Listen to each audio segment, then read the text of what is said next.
Ask Mike, brought to you by the Stadium Shop on Razorback in Fayetteville. Happy Monday, everybody. It's a Monday, so you know what that means. Another edition of Ask Mike. Mike Irwin alongside Courtney Mims here. Mike, I didn't get the black memo this week. Yeah, you're I wore kind of dark blue. I should have worn black. Yeah, we still should be in mourning. We still have another week. Back-to-back losses and terrible stuff. We still have another week of mourning, but let's get right into it because we know the viewers are mourning right there with us. Our first question is from Lanny, who wants to know, is KJ in or out of the Mississippi State game? Your best guess? My best guess, I'm going to say he's in. Now, Sam Pittman was very vague about this in his press conference on Monday. He said whatever he has, it's a mild case of it. Now, what does that mean? A mild case of encephalitis, a mild case of muscular dystrophy? What are we talking about here? Well, it's got to be a concussion. Except that he basically said, I didn't say that when somebody asked him if it was a concussion. But a mild case of it, he said that can mean 4 days, that can be 28 days. And that sort of sounds like a concussion. Because what happens with a concussion is you got the protocol guys, the doctors that are trained to do this, and they go and ask you questions and look into your eyeballs and do all this stuff, and they can tell based on what happens when they're checking you out whether or not you pass the protocol. So it's anybody's guess, but my best guess is, again, he will play. Now, some people would say, why is Sam being so vague about this? Why wouldn't you be vague? If you are playing somebody and you bring up the possibility that there might be another quarterback, and there's a whole thing with Malik Hornsby we'll talk about later, which that could be a third guy. So you got Mike Leach's defensive guys over there, and they don't know, what are we going to do? And this Cade Fortin guy, when he's on, let's go back and look at video when he was at South Florida and when he was at North Carolina, we don't know what to, so it's not a bad thing that Sam is using this to his advantage, what little advantage, and keeping people confused about what's going to happen. The only bad thing is it keeps Razorback fans confused too, and they're kind of antsy about it. So it is what it is, but he asked me to guess, and I'm saying I think he'll play. You don't think they'll play it safe at all with all this stuff going on right now in the NFL with concussion protocol, with Tua? Well, I don't know about when you say they, because I don't think it's up to Pittman. No, I don't know what these doctors will do. I think it's a simple matter of whether he passes the concussion protocol, if it is a concussion. It could be mononucleosis protocol. You know, I don't know. I think you're making these words up, are you? No, I'm just kidding. Arky Redneck asks, how can anyone possibly explain that mess of a football game? Terrible first half, a complete turnaround in the third quarter, and a stinko fourth quarter. The word dysfunctional comes to mind. Believe it or not, I think I can explain it. Okay. It might take a little while, but I think I can explain it. I think you start off with something that is observable, in my opinion. I think you could even go and look at the play-by-play. All these games have an ESPN thing you can go to and track every single play and the order of which it. And if you look at Arkansas, at any given game, when the offense is clicking, the defense plays better. So what happened at the start of the game? The offense is not moving the ball. Defense has problems. They score 28 first half points. Arkansas scores right before the end of the first half, and then the defense keeps Alabama from coming back down and scoring. And then in the third quarter, they stop them again coming out of the dressing, or Arkansas's offense gets stopped. Alabama gets the ball, they stop them again. Arkansas goes down and scores, so now you got 14 unanswered points. And then you try the onside kick, and that works. And then you go down and you kick a field goal, so you end up within 5 points. So that's simply the defense got better as the offense got better. And the offense got better, honestly, because they started throwing the ball and mixing it in a little bit. And early on, they dropped some passes, and KJ did some things. But now the offense is working, so the defense works. So then what happened after that?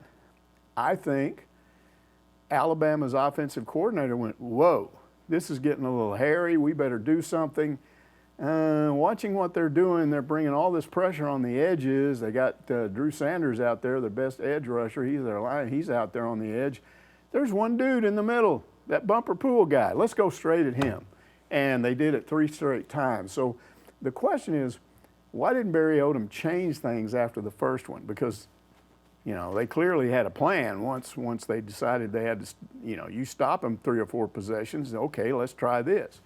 I don't know, but what's interesting is what will happen this week, because I promise you, Mississippi State will do that too. They will go, if you line up with Bruce Sanders on the edge and you got corners coming in, blitzing and stuff, and you're wide open, we're going to do what Alabama did, because Mississippi State has a good inside running game. So I don't know if he'll adjust, but that's basically what happened.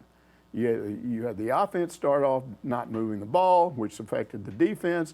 Then the offense starts moving the ball and scoring, which affected the defense positively. And then Alabama threw a curveball, and the defense collapsed. Oh, that was quicker than I thought it would be. Yeah. That explanation, quicker than I thought you'd be on that.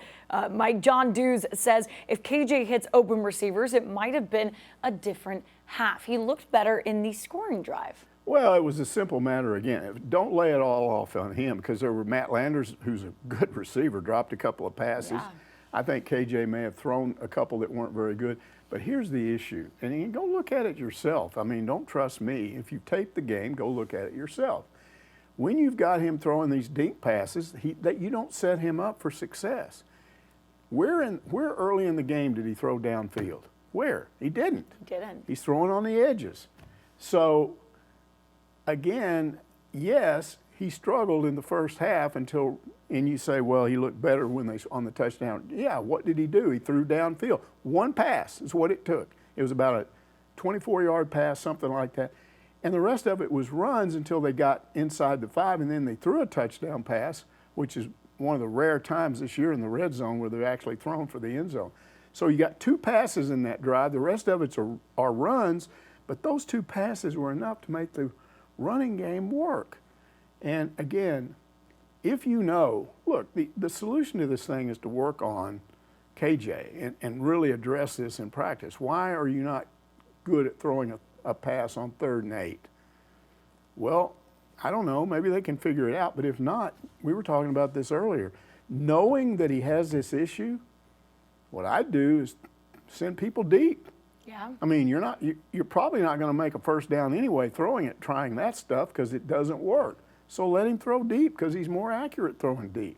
Exactly. That's what I'd do. So exactly. Again, I don't think it's all on KJ in the first half. I think there were other issues. I don't think the play calling benefited him, and I think there were some receivers that dropped passes. Yeah, for sure. I think you're exactly right on that, Mike. Pat Boat says, we all know a dual QB is important in the SEC, but do you feel KJ's style of play is holding this team back, or is it the wide receiver core?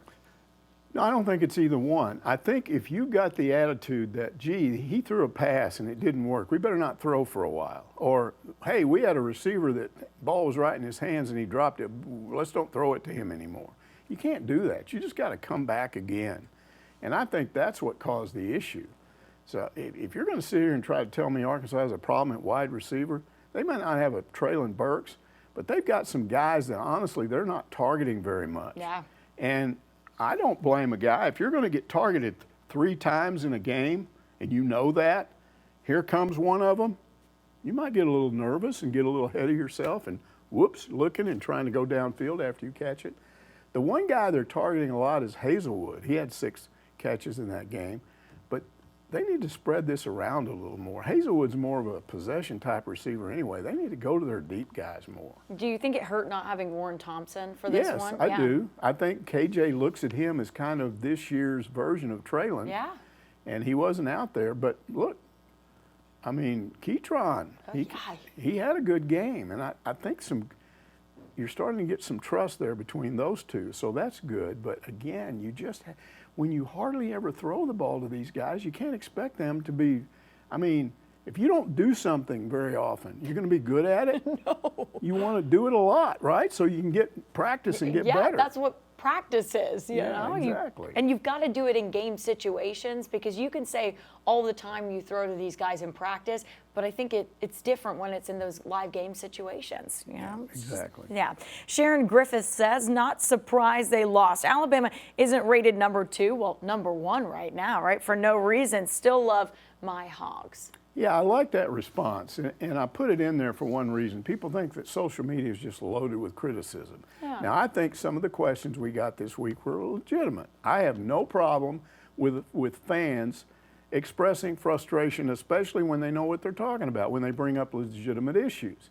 So, but it's still nice to me to point out that there are people out there, and I think every fan base, every team needs these fans, so incredibly loyal that no matter what happens, they're not going to criticize. They're going to say, hey, I'm still a fan. I love you guys. So, and the players read those comments too, That's and right. they feel good that you guys are still supporting and being So I kind thought to that them. was a nice response. I like that. Sharon Griffith, definitely A+ response after the game. Mike Cawthron says a decimated secondary against a QB like Young is a recipe for disaster, especially when you didn't have a particularly strong pass rush. The positives are beautiful day, full stadium, great environment, and OU and A&M got smoked in games they were picked to win. Yeah, I love that comment because what's he basically saying? He said, yeah, all this stuff was horrible, but I still found some things to make me happy. I love it. This is a mental health type response. I put that in there for those of you that get so depressed that you just walk around mad all the time if they don't win, or if they, you're tired of this streak or whatever. You can always find things to brighten your day if you'll look for them.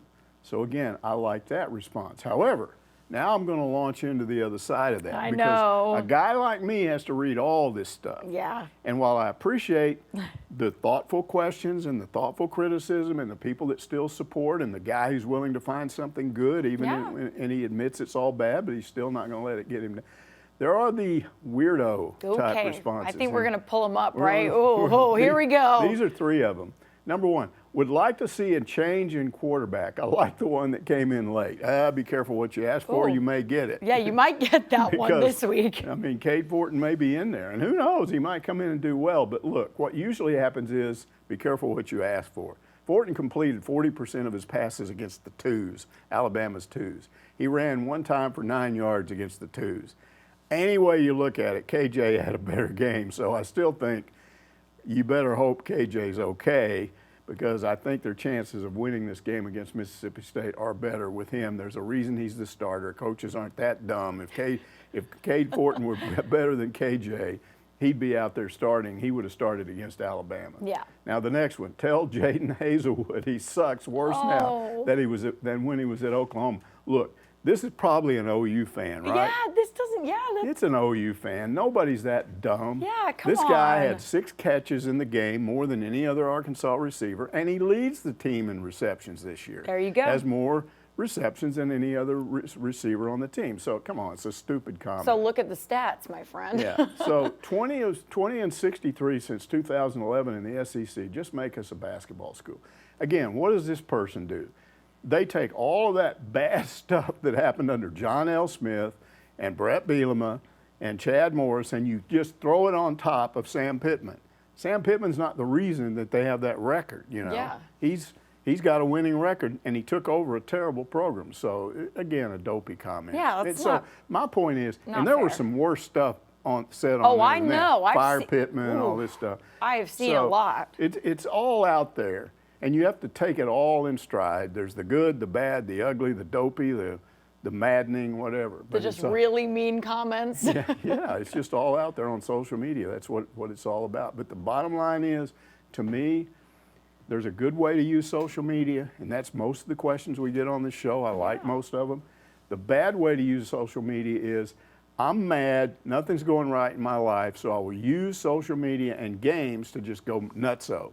Because a lot of those people are mad about something besides a football game. Yeah, and most of these people on social media have never coached in these games, have never played the game, so it's kind of, They're just looking for a chance to express some anger. Yeah, and My wife I don't yelled like at to me see yesterday, and I think that's terrible, and so I'm going to criticize this football team. I like the nice comments you put in the show, Mike. Razor Alex 88 says, it seems very possible that Hornsby is done at Arkansas. Saw some things on Twitter saying he was standoffish from other players. It seems he removed everything Arkansas related on his Instagram. It stinks things couldn't work out with him, but is it better that he just go? This is a very weird situation. Yeah. So what happens is we all get this big surprise because Fortin comes in instead of Hornsby, and Hornsby's over there on a stationary bike, and he looks like he's kind of distant and what the heck. So people start getting on social media that were at the game and saying, well, he did all this stuff. He looked like he was mad, he was this, he was that. And then you get all these people coming in and saying, yeah, well, he's probably gone. So what does Malik do? He gets on Twitter yesterday and said, he calls it disinformation right here. Never said I was leaving, so y'all can please stop with the false information. Yeah. Okay, never said I was leaving. So it's false information that he said he was leaving, because he didn't. I get that. Right. But what didn't he say? He didn't say, I'm not leaving. He just said, I never said I was leaving. Now, there's a difference. So he could have fixed this whole thing by just saying, I'm not leaving. And he didn't do that. So what's going on there? Now we get into Sam Pittman's press conference today when he gets asked about it. Now we get into this thing I was talking about earlier, because, okay, he's now no longer talking about who's number 2 and number 3. He doesn't even address that. He's just very vague about some stuff, about how they brought him in and they were going to make a wide receiver out of him, but it didn't work. And so he's definitely still a quarterback. Definitely still a quarterback. Definitely still a quarterback, but he didn't say he was the 3. So now Mississippi State's going, well, it could be that guy. We better go back and look at his video too, which is all understandable that you would do that. So what does this all mean? To me, it's obvious he got beat out. Even the players talked about that. When players talk about that in a press conference, you can pretty much assume they would have kept their mouth shut if they didn't agree with what happened. You know how players work. You're sitting there in a press conference, you've lost a game, a guy came in off the bench at quarterback and it wasn't the guy you wanted, it wasn't the number 2, it was the 3. If you don't like that, you're probably just going to blow a question like, well, I don't know, you talk to the coaches. But when they openly started talking about how Cade Fortin had looked good in practice and had done all this stuff and they had a lot of confidence in him, that tells me he just won the job in practice. Now, it's been a long time since we've been allowed to watch the whole practice. But what we don't see is what happens when we leave is that they don't put the 2s in there very often. They're mostly working with your 1s. But there is a time in every workout when coaches will bring in their 2 offense and have them, maybe they're just out there going up against the 1s to challenge the 1 defense. This is where you see one quarterback go ahead of the other one. And we weren't there, but apparently Cade Fortin did enough that he moved ahead. And so that's where we're at right now. Now, if you're Malik Hornsby, what do? Well, he already hit the portal last winter, thought he was going to leave, and then he came back. Why? We don't know. Some people said that he didn't get a lot of interest from other schools. Other people said Pittman and Briles talked him into staying. I don't really know what happened. But clearly, he wants to be a quarterback. If you came back and agreed to sort of be a slot receiver for a year, but you're still working at quarterback with the idea you're going to be a quarterback next year, and now all of a sudden it looks like even if Jefferson leaves, you may not be, and the word is Jefferson may not be leaving anyway, might come back for his senior year. What do you do if you're Malik Hornsby and you want to play quarterback? I'm just assuming he's going to leave. Now, he may not, and I understand when he said, I didn't say I was leaving, but what I'm saying is that doesn't mean he's not. Yeah, I think you're right. Pittman did say as well that he had a conversation with him and everything's good, but you never know what's actually going on. It boils down to whether or not he wants to stay here and compete for the job, and he thinks he can win it. Because he may be trying to win it against Jefferson, and I don't think that's happening. So we'll see. I guess time will tell. Here's another part of that before we go on to the next question. Yeah. You got a lot of fans on Twitter that are upset about this, and here's what they keep talking about. Well, this guy was fast. I wanted to see what he could do. You did see what he could do. It's not like he hasn't played. He's been in games. He's been here this is his 3rd season. I want somebody to show me with his speed when he went 70, when he turned the corner and went 70, when he split the tackles, dropped back to pass. Here's a little opening, split the tackles and went 70. Tackle in the guard, went right through that hole and went 70. You can't. He's had 1 rushing touchdown.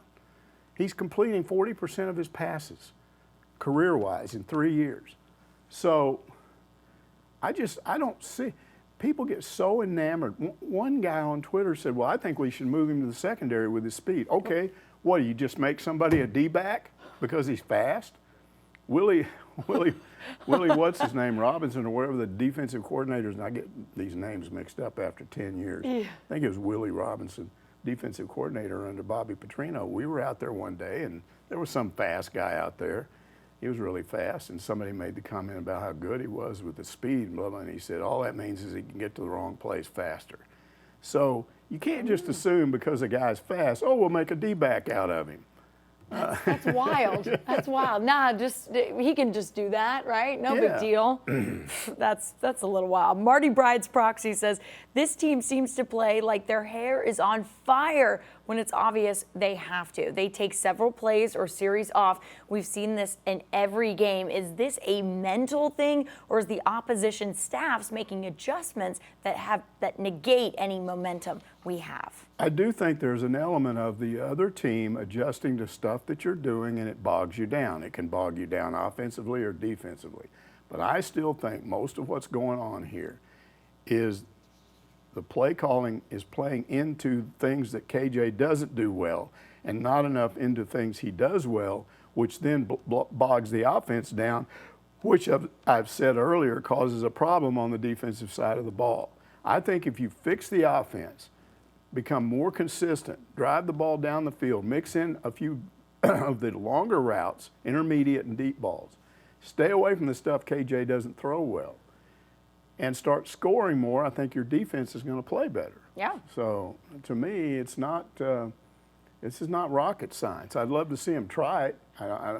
They haven't, but I will say this: Sam Pittman did say this week. He said after the game, he said, "We got to do something about our passing game because we cannot move the ball on the ground exclusively against teams like Alabama." But now, what he didn't say was, "We're not throwing it deep enough.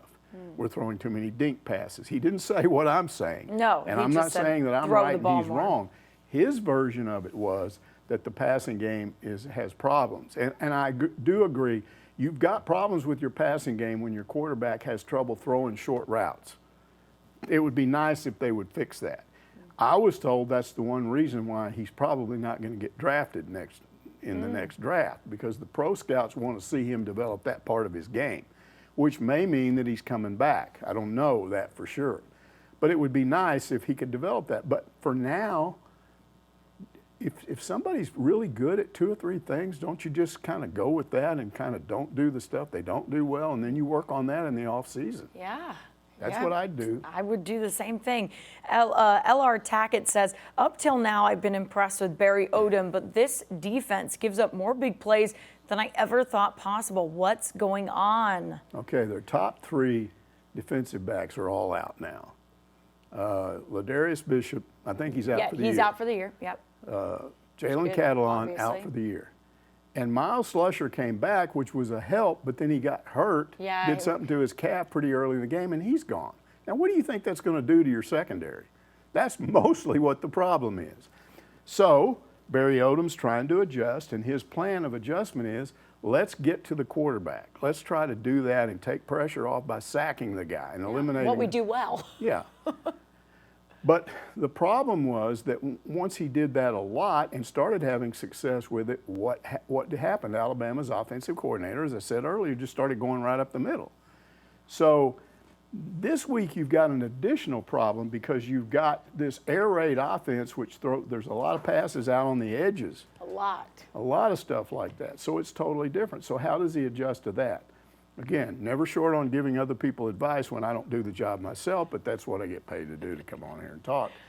To me, and I've watched Leach all the way through at Texas Tech, all the way through at Washington State. I've watched him here at Mississippi State in the SEC. One thing about that offense, they're dinking the ball a lot. Now, they'll go downfield some, but they dink it a lot. So when you're going 5 yards, 6 yards, 7 yards, 5 yards on your passes, the more plays that it takes you to score, guess what? The greater the likelihood. You're going to hold. Your offensive lineman's going to get a holding call. You're going to do a false start. So when you just go 60 on somebody after 2 plays, that's bad. But if you go back to a base defense and you play zone coverage and just try to limit these guys and let them try to go down at 4 yards, 5 yards, whatever, I think you sometimes let them stop themselves with penalties. It's a better approach than opening yourself up to get scorched. So I hope we'll see some of that. Maybe change the defense up this week and just try to play more of a contain rather than trying to attack and knock the quarterback down.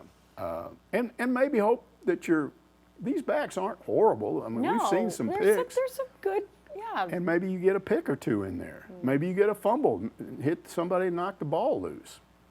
And then the other issue, though, is they got to tackle. That's the other thing. It's just, I mean, that's the one when thing. You miss tackles, I mean. When you look at Odom, you're going, why can't you guys solve this tackling problem? And that's a head scratcher. Yeah, and they definitely have to do that this week and get that cleaned up. Although this week the strategy will be different anyway. Oh, sorry, I'm reading your part. I'm not even reading the question. Edward Clutch says. Yeah, I have to write something here because apparently some people just read this stuff. They do. They do like to read Ask Mike. They don't want to listen to me. They want to read. So I have to write some comments. So that's why I have all of Mike's writing. I don't actually use that. No, he doesn't. I ad lib, but that's there for people that just want to read the comment. But he put it in bold, so that's why I got confused. Normally the questions are in bold. I thought I might need to kind of look at that and remind myself, but whatever. That is okay. Edward Clutch says it's year 3 with the same coordinators. We have a high-paid DC out of position quite a bit. A high-paid DC whose squad can't properly tackle and is out of position quite a bit. On offense, they can't even get lined up right, and this punter just isn't very good. Am I unreasonable for expecting more than what we've seen? I assume what he's asking without coming right out and asking is, should Sam Pittman get rid of his coordinators? And I would say we're way too early in that process. Way too early. The issue is whether or not they fix these problems. And, 5 games in, you still got 7 left. So I'm not giving up on the idea that they can fix some of these problems. Now, if this continues throughout the year, I will say this. Barry Odom, before they ever played a game under Sam Pittman, he was asked one day about Pittman being such a nice guy and everybody likes him. He's so friendly and the media likes him and fans like him, everybody likes him. Isn't he just a great guy to have as a boss? And Barry Odom said, don't kid yourself. When we have meetings, he absolutely has no problem telling somebody off, putting pressure on him. And we've seen him fire coaches for not recruiting. It's a big deal to him. So I'm just going to assume if they don't get these problems fixed, that, the coordinator's jobs could be in play. He's got a good relationship with both of them, but that doesn't mean that he would let that get in the way if he felt like they weren't solving the problem. But it's too early to talk about that because they've got plenty of time to turn it around. Yeah, plenty of time and plenty of games to turn it around. Double Reed Hog Caller says, I guess the best way I can describe it is his situation just feels a lot like Mike Anderson's. Mike pulled our basketball program out of the dump, but could never take it to that next level. This is the path I see Sam's way going right now. Can it change? Only time will tell. See, he's saying that not even, 2 games into year 3, 5 games into year 3. Yeah. That's too early to make that determination. I don't know if he's Mike Anderson. Improves it to a certain point. One thing he's already done is won a bowl game. And Mike's problem was postseason. That's what, more than anything else, what got him fired was he just didn't do enough in postseason. So I'm not ready to make that assumption. There's a lot of things we still don't know about Sam Pittman as a head coach, and one of them is something I just got through talking about. I think the average fan thinks he's just a nice guy, rolls along, okay, Kendall, it's all right if we didn't do anything. Barry, it's okay if your guys can't tackle. We're not in those meetings. No. We don't know what's said. So I'm not. If it's too early to talk about whether he would change coordinators, it's way too early to talk about a Mike Anderson situation where at some point Hunter Yurachek has to go in there and go, thanks for helping build our program back, but now you got to go. Yeah. I don't think we're anywhere close to that. No, and I don't think so either. Armand Abbey says, I know you can't stand the Aggies. Did it make you feel any better when Mississippi State crushed them this past weekend? It didn't make me feel any better about what happened to Arkansas, okay? And it doesn't make me feel any better knowing you got to play the Pirate this week, because then you're kind of. And you like Mike Leach too. I like him, but I don't like him this week. He can win every other game he coaches, but not this one. No. So that part of it was kind of muted. But now, what my reaction to Mississippi State beating A&M, my reaction was, I told you people this. I was talking about it last summer. Here's what happened. as soon as A&M landed that #1 recruiting class, which they openly admitted they bought with NIL money, their fans and their media started talking about national championship. Like, you have the #1 class, so you're going to win a national championship. Those are freshmen, people. You don't win national championships with freshmen. And they're going to beat Alabama. They beat them there. Now we're going to beat at our place. Now we're going to go beat them at their place. Oh, yeah. Got into it with a bunch of A&M fans about that. And even an Arkansas fan questioned me when I said, look, and this was early in the season, I said, there's no way they're going to Tuscaloosa and beat Alabama. And a lot of people were questioning that. Well, how do you know that? Because I know Aggies. I've watched them since I was 8 years old. That's a long time. That's 60-something years. So that was my only reaction. Told you so. And you're going to see more of it because they aren't finished losing, I promise you. I'm not sure who they're going to beat from here on out. They're not going to beat Alabama. I'm not sure about LSU. Auburn, maybe. Well, I don't know. I don't know.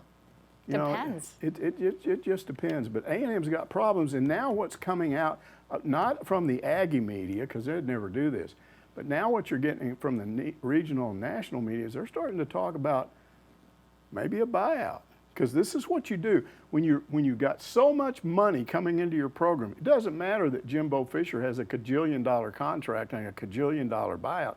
If you determine he's not it, we'll go pay it and waste our money and get another guy to come in here to Aggieville. Yeah, exactly. Mousetown wants to know, has Arkansas ever won wearing the white helmet? Seems like they are not good luck.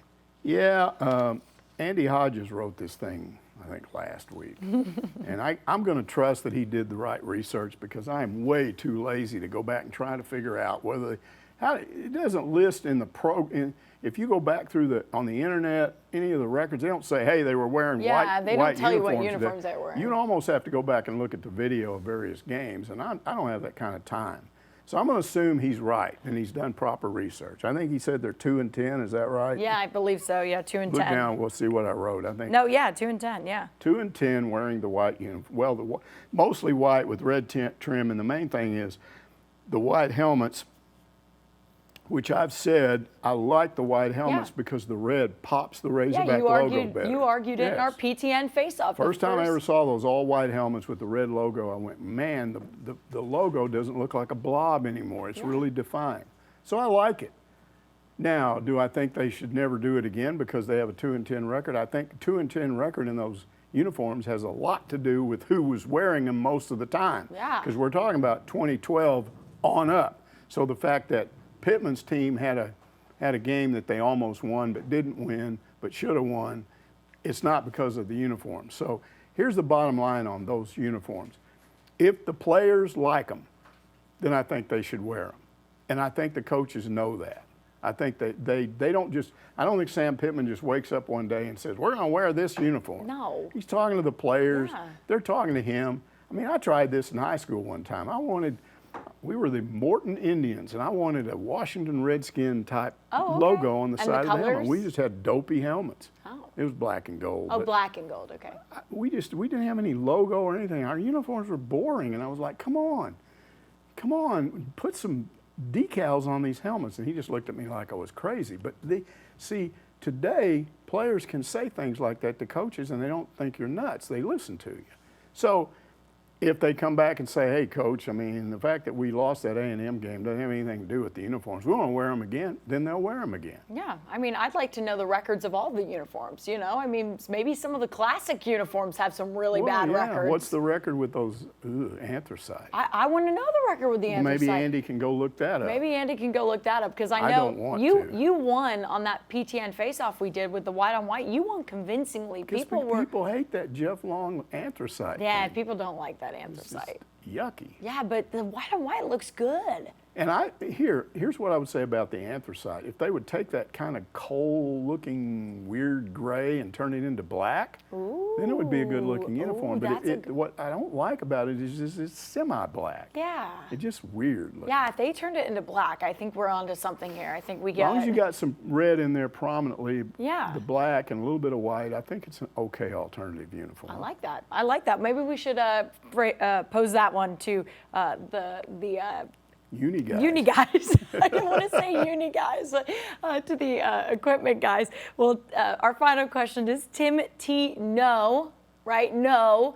Off the subject of football, the baseball team taking on the Rangers instructional team on the 12th and 13th of this month. What do you think we could learn from this game, and will it feel more like a college game or an MLB game? See, that's a really tough question because in all these years, I've never watched Arkansas play a collection of minor league guys. Now, they used to do it because Dave Jorn, who was Arkansas's longtime pitching coach, and by the way, he's got a book out. You posted about it, right? Yeah, he's got a book out, and it's really interesting. I'm reading it. I'm not all the way through it yet. But one of the things you find out from reading Dave Jorn's book was that as a minor league player himself, he reached the AA level and he was pitching for the Arkansas Traveler, and twice I think he went up against Arkansas. And he said, I think he beat him twice. Wow. And that's what led after he had an injury, he got up to AAA, he had an injury, and he just had to, he couldn't play baseball anymore. And that's when he decided to be a coach. And then Norm DeBryan, having seen him pitch against the Razorbacks, thought, I think this guy will be a good pitching coach, so he hired him. So, that's interesting that they used to play, but I don't remember them playing minor league guys. And so when I saw this, I went, well, that's strange. I wonder what that'll be like. So think about it yourself. Now, there's got to be guys on this team, even if it's a good team, even if it's a team that went on to win the College World Series. On the college level, you're going to have some guys out there that probably aren't going to make the minor leagues. They're not going to get drafted when their eligibility up. They're not going to be in the instructional league. Whereas all of these guys have advanced to that level. So at least they're pretty good. Yeah. Okay? So you'd say talent-wise, these guys have to be a little heavier on the talent than Arkansas. So there's that.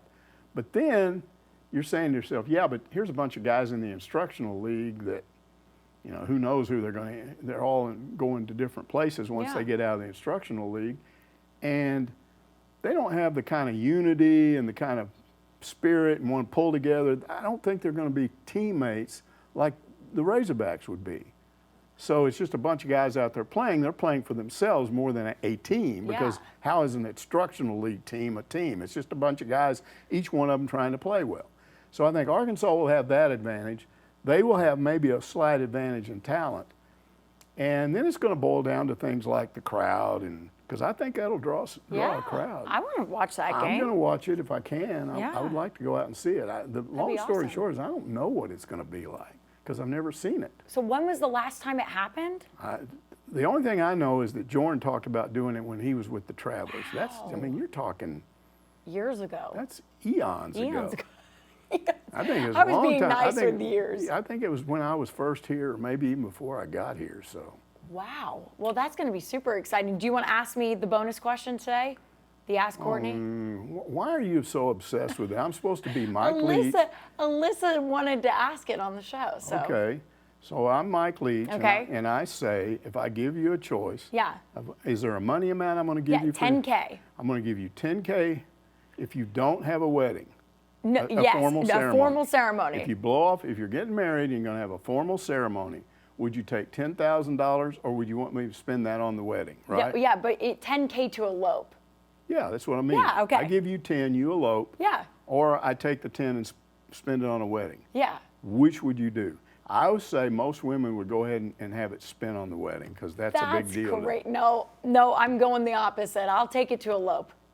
I know what guys would say. 99.99% would say, I want that money. Yeah. Because some of it, I'll get some of it. Because you could use it for whatever you want. You're fixing to marry the girl. Her money becomes your money. Well, you could go to like Bali or something. Yeah, or have a good time. Yeah, absolutely. Oh, come on. That's an easy one. I guarantee you there's plenty of women that would go, no, I want to spend that money on the wedding because it's important to. Well, it was a bonus question this week since Mike Leach talked about it, I believe, with Alyssa Lang in the post-game show after their game. How in the world do they keep bringing this up? I mean, he said that 2 years ago. Yeah, he did. Yeah. And she's bringing that up again. What's that all about? I don't know. I think is she getting married or something? I think maybe she's getting married. Was she getting married? And I think she is, and maybe that's why. Yeah, he was giving her some marriage advice. Whatever. But I'll take the 10K. Mike Leach, if you're listening, I will take that 10K. Thank you so much. You can give it to me, even though it's not irrelevant, because I've been married for 43 years, and it's all over. Just give it to Mike. He's already married. I love it. Well, that's going to do it for this week's Ask Mike. We'll see you next Monday to answer more of your questions.